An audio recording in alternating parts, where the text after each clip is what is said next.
Magandang gabi po sa lahat. Alas 11:51, malapit na po alas 12 ng gabi. Ang ating po pag-usapan sa ngayon ay ganito po. Mababasura po ang impeachment na kaso laban kay Sara.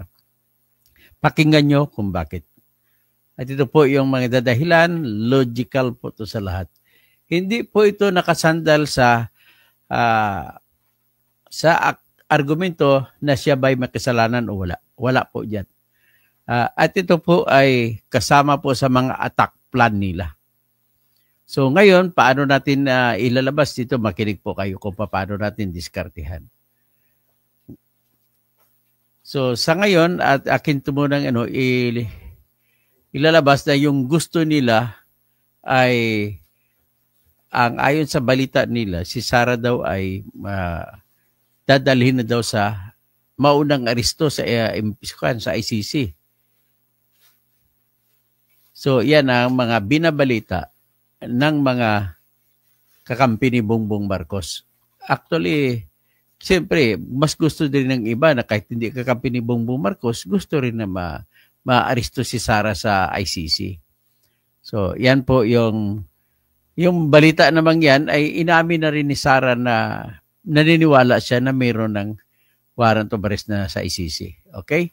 So bago ang lahat, basahin muna natin yung ayon kay Sara sa pagtingin niya kung bakit ayon sa kanya magkakaroon na ng warrant of arrest sa ICC.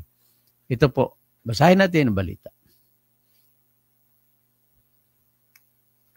So yan, sinasabi rito, Vice President Sara Duterte said she believes she is in the International Criminal Court's arrest list. So nasa listahan ako, marami kami na nasa listahan ng ICC. Sabi niya, no? Sabi niya, Duterte explained that she believes this to be the case after she claimed that her conversations with her father, former President Rodrigo Duterte, currently detained by the ICC in The Hague, were being recorded during her visits. Dahil ang akala nila, ang pinag-usapan namin ay kung ano ang kaso at ano ang ginagawa natin sa kaso dito sa Pilipinas at mga strategy ng kaso, she said. The Vice President, however, said she believes that others, particularly Senator Ronald De La Rosa, former Philippine National Police Chief Oscar Albayalde, Police Generals Vicente Danao and Romeo Caramat Jr. and Senator Christopher Bongo would be arrested before her. So mauna daw siya o mauna sila to? Mauna sila bago ako, she said. The ICC currently has custody of the elder Duterte after he was arrested and sent to The Hague for crimes against humanity, allegedly committed during his administration's war against drugs, which resulted in the death of at least 6,000 people, although human rights groups reported it to be at least 20,000 and others were reporting it to be 30,000 pesos. So, klaro lang natin, wala pong ebidensya na 30,000 na namatay.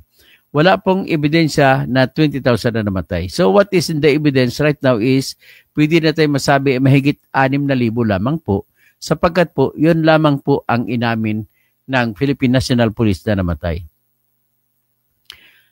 So, months before the former president's arrest, former Senator Antonio Trillanes IV said Vice President Duterte would be named as the tertiary accused. Oh, yan naman. Siyempre, malalim ang correction dito ni Senator Trillanes eh. So, sabihin natin na naniniwala tayo sa kanya.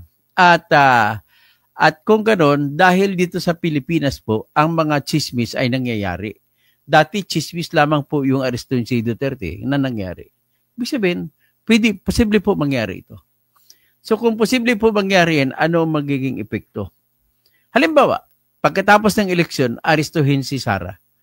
Arestuhin, sabi nila kasi si Amy Marcos mismo nagsasabi na uunahin daw si Sara kahit nasa ilalim siya ng listahan. At kung mangyari man daw ganun, may mapalabas na warrant of arrest, sabi ni Amy ay talagang lalabanan niya ang in whatever way she can. Ganun ang sasabi niya.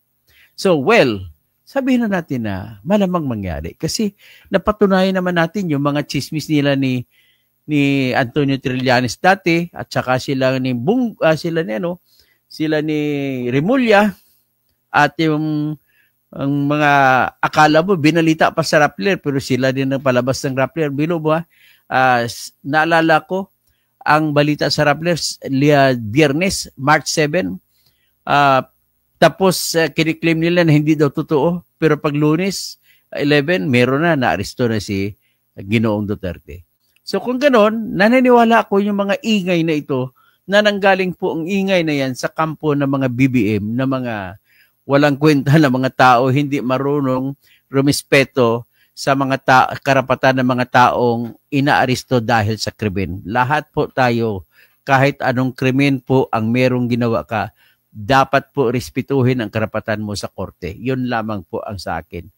Sa totoo lang, naniniwala nga ako na guilty dyan si Duterte. Ang problema nga lang is mali po ang pagka-aresto. Ulitin natin yung kanyang karapatan, binasa pa nga, alam na alam ni Torre na may karapatan siya na kumuha ng abogado, manahimik, pero pinusasan pa ni Nicolas Torre ang kanyang abogado na si Attorney Medialdea. At tinulak pa, pinaghatak pa ito si Attorney Delgra. At hindi pinapasok si Attorney Sara Duterte na kanyang piling abogado rin. So, wala po kayong karapatan dyan, Mr. Nick Duterte. I just want to say na ikaw, dahil sa hinarangan mo yan at tinaristo mo, nagkasala ka po sa ilalim ng Revised Penal Code na tinatawag na direct assault. Hindi lang po sa mga pulis ang direct assault. Kung inoffend mo ang isang abogado na nagtatrabaho at hindi hinarangan mo siya, direct assault yan. That is also obstruction of justice. Ngayon, ginagawa mo, siyempre, justice din ang hinanap ng abogado para sa kanyang kliyente. Pag hinarangan mo siya, di in-obstruct mo ang justice na tinatrabaho ng abogado para sa kanyang kliyente. Ngayon, dahil ikaw ay sumusunod sa mando naman ni Marbil, pati si Marbil damay, at si Marbil sumusunod sa mando naman ni inaamin kasi lahat Dapat si Bongbong ang nag-utos niyan. Tapos inaako lahat ni Remulla, ni Bonjing Remulla. So yan ang lumalabas. Tapos dilalabas niya si BBM. Pero sa pag-aamin naman sa interview ni John Vic Remulla na DILG Secretary, ay meron din palang family dynasty sa pagkakabinet. Yan si John Vic Remulla.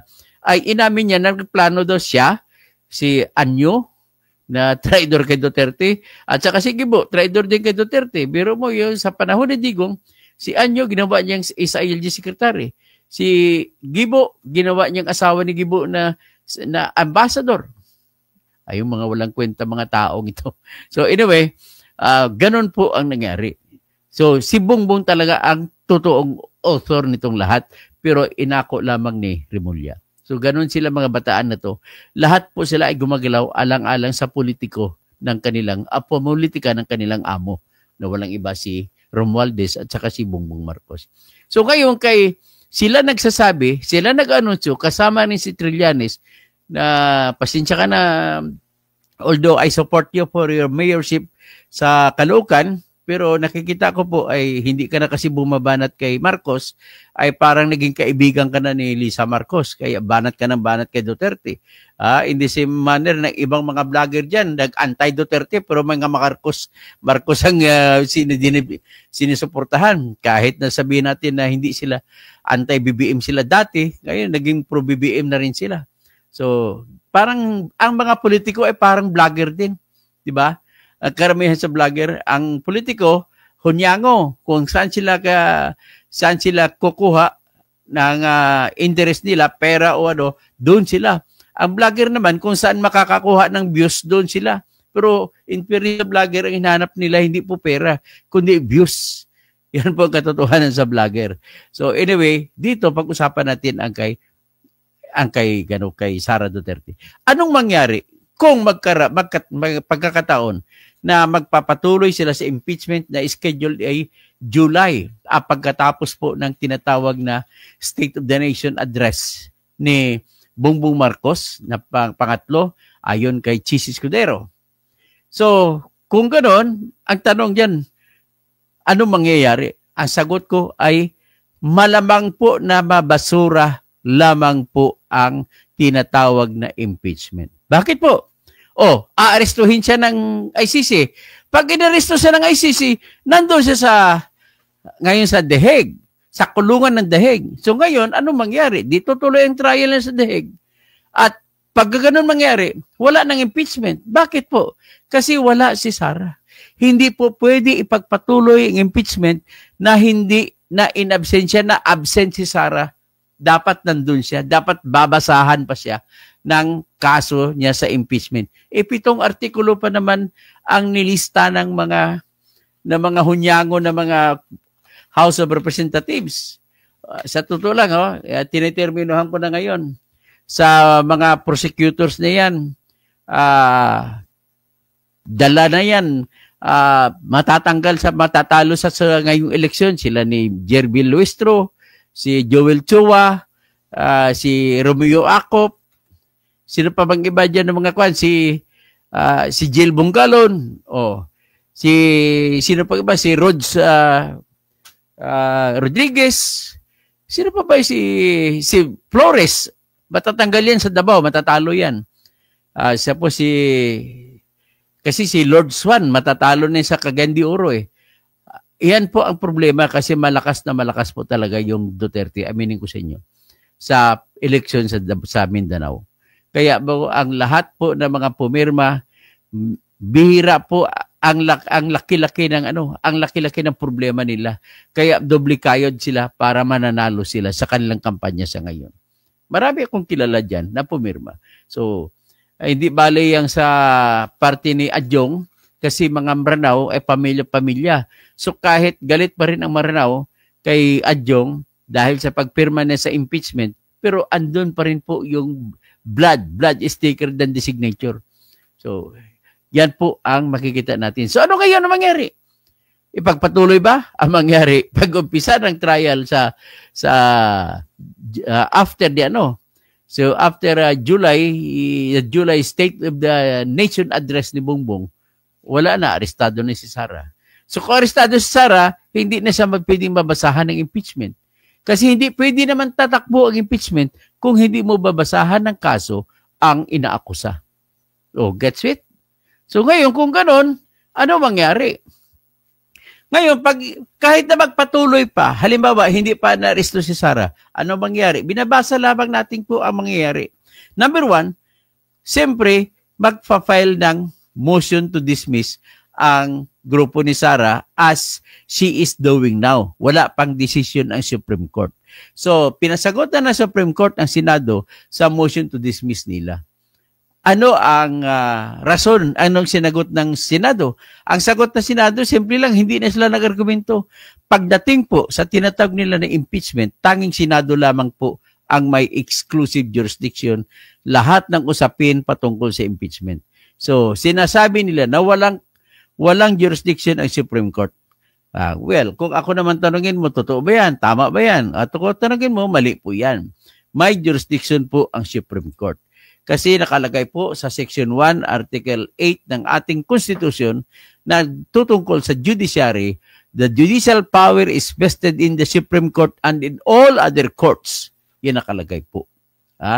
Pero nakalagay din, the Supreme Court has, the courts have the power to take cognizance of, nakukunin ang kaso, of all questions, including political questions, as long as there is grave abuse of discretion. Yan po. So, ibig sabihin, pwede mo sabihin na nag-abuso ang Senado, kaya pwedeng kukunin ngayon ng Supreme Court ang jurisdiction. At dito, makikita mo ang ano pang ibang mga abuse na makikita mo. So, ang abuse dito, kasama ang House of Representatives, ay yung pagsampa ng apat na impeachment. Sa ilalim po ng ating Constitution, isa lang po ang pwedeng isampa sa loob ng 1 taon. Ang dito ang nangyari, December 2, nagsampa po yung grupo nila Congressman si Percy Sendanya. Yan ang una. Yung kasama diyan si dating Senador Leila de Lima na tumatakbo ngayon sa party list ML. So, maganda naman ang ML. Bahala kayo kung tutulungan nyo, ay i-endorse ko rin yan. Pagkatapos, December 4, yung grupo naman nila ni Teacher Franz Castro, tsaka si Arlene Brosas, at tsaka si Makabayan Party List na si Raul Manuel, nagsampa rin sila ng pangalawang impeachment. So, ang sinulat na reklamo sa una ay mas marami kumpara sa second impeachment, pero halos magkapareho lamang ang aligasyon. So, pangatlo, December 19, nagsampa naman ng pangatlong impeachment ang grupo naman ni Congressman Gabriel Bordado na tumatakbo po ngayon na Vice Mayor ng Naga City. So, yan po ang tatlo. Sa ilalim po ng ng ating Supreme Court, ng ating batas sa Article 11, Section 3, nagsasabi na kapag oras na isampa ang isang impeachment at napirmahan, na-endorse, na verify ng congressman na nag-endorse at ng complainant, ay sa loob ng 10 araw na session days ay dapat sa kamay na yan ng House of Representatives para pag-usapan kung ibibigay sa proper committee o hindi. At kung pag-usapan na sa ibibigay sa proper committee o hindi, base po sa mga desisyon ng Supreme Court sa nakaraan, yun lamang po ang pagkakaon na sasabihin mo na initiated na. At kung initiated na ang isang impeachment complaint, ay hindi ka na po pwede makapagsampa ng panibagong impeachment complaint. So, ibig sabihin, yung December 2 na naisampa, dapat December 12 na isumiti na ng Secretary General doon sa Office of the Speaker at pag-usapan na kagad sa sesyon. At usually, binibigay nila po saan? Sa Committee on Justice. Okay. Sa decision po ng Supreme Court sa ilang naunang mga impeachment na mga kaso na dumating doon, sinabi ng Supreme Court na ang kahulugan kung kailan na initiate ang impeachment ay kung nabasa na sa plenaryo ng buong Kongreso ng House of Representatives at magkakaroon ng motion at i-endorso sa Committee on Justice. Yan ang sinasabi. Pero sa Constitution naman basahin mo kung i-endorso sa proper committee. Hindi Committee on Justice na kasabi, proper committee. Tapos ang pangalawang impeachment na sinampa ay dapat, kung December 4 sinampa, dapat December 14 na ibigay na. So ngayon, kung hindi pa, ang pangatlo ay December 19 plus 10, December 29, dapat na ibigay na. Ang problema, hindi binigay. So ano ngayon? Magkaroon ba ng aksyon? Okay, pagbigyan natin, ibig sabihin po, nilabag na kagad ang utos ng konstitusyon na sa loob ng 10 araw na session days ay dapat ibigay. Pero hindi ginawa. So, ibig sabihin, sa paglalabag na yan sa konstitusyon ay pwede na siyang mababasura. At pagkatapos, pagdating ng kasunod na taon, February 5, pumirma sila lahat. 215 of them. Binigyan kasi ng pera na tag 150 million. Bawat isa na tinatag na soft projects. Tawagin pa ni Amy soft projects. So with that 150 million, pumirma sila. Ang dami naghabol pag iba. 15 so nagiging 240 sila. So with that, you cannot deny. Tingnan mo nangangampanya si Luistro na bibigyan ng pera. Dami-dami nilang pera na tatanggap mula kay Speaker. At dyan po, ginagawa naman ni Speaker yan sa kanyang discretionary funds o confidential fund niya na halos sa 2025 ay umabot din ng mga 16 billion pesos. Mas malaki pa kay Sara. Mas malaki pa kay Bongbong ang kanyang discretionary funds. So, dahil yon, anong nangyari? Di, pang-apat na yon, dinala nila ngayon sa plenaryo. Yung pang-apat. At kasabay, dinala rin sa plenaryo, inendorso sa kamay ng Speaker ang tatlo pang impeachment at yung isa yung fourth. So, ano ginawa nila doon? Pagdating doon, nag-motion sila na yung tatlo ay i-shelve. Ilagay sa tinatawag na archive. So, ibig sabihin, anong ibig sabihin nun? Mamaya, balikan ko.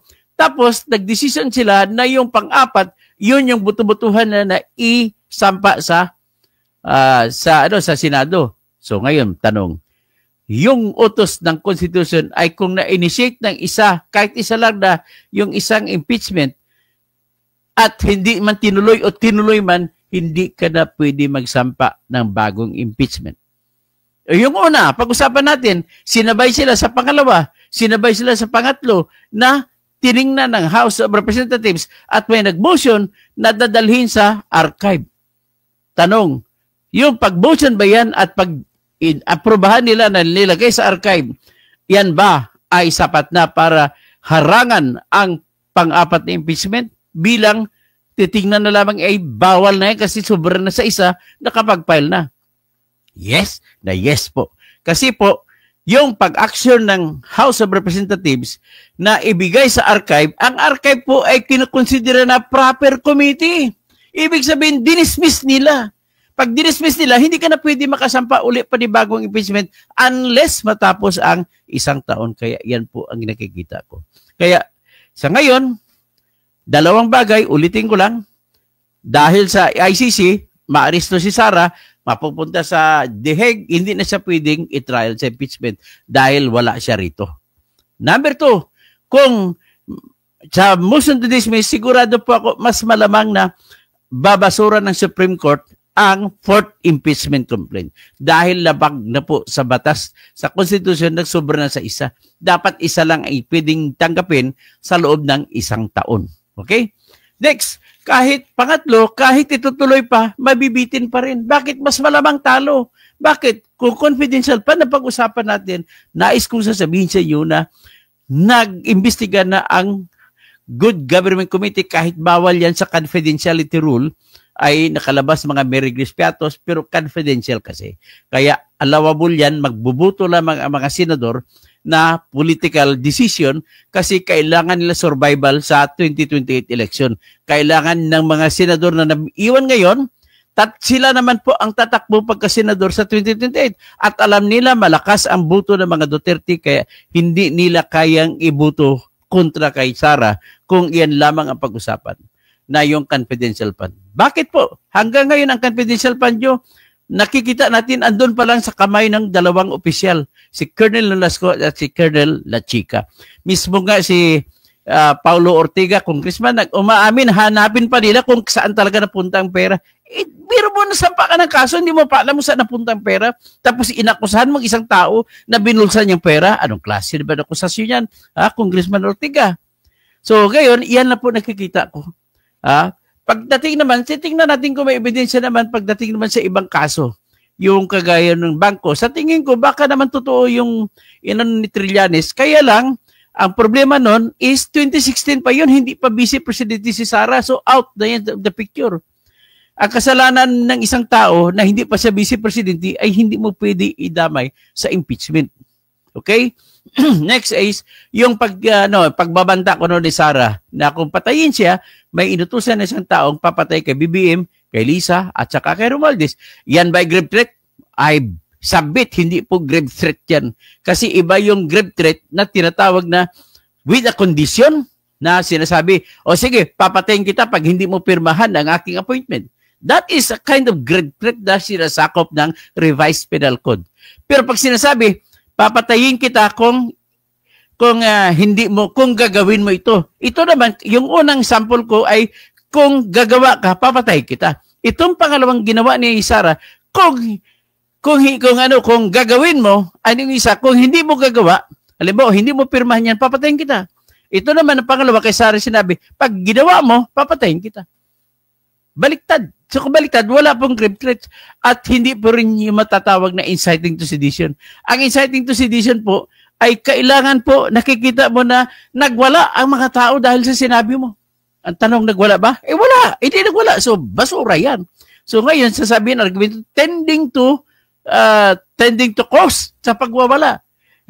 Ang problema natin sa decision ng Supreme Court sa United States of America, sa Pilipinas ay binasura na po ang ibang mga standards kagaya ng dangerous tendency. Ang sukatan na po ngayon kung talagang pwede sabihin natin magkakaroon ng inciting o magkakaroon ng sedition ay yung clear and present danger. Kailangan nakikita mo may gumagalaw na tao just because of the speech. So, basura. Okay? Hanggang dyan lang muna tayo. pag itinuloy, pag inaresto si Sara, wala nang impeachment. Yan lang po. Magandang gabi po sa lahat.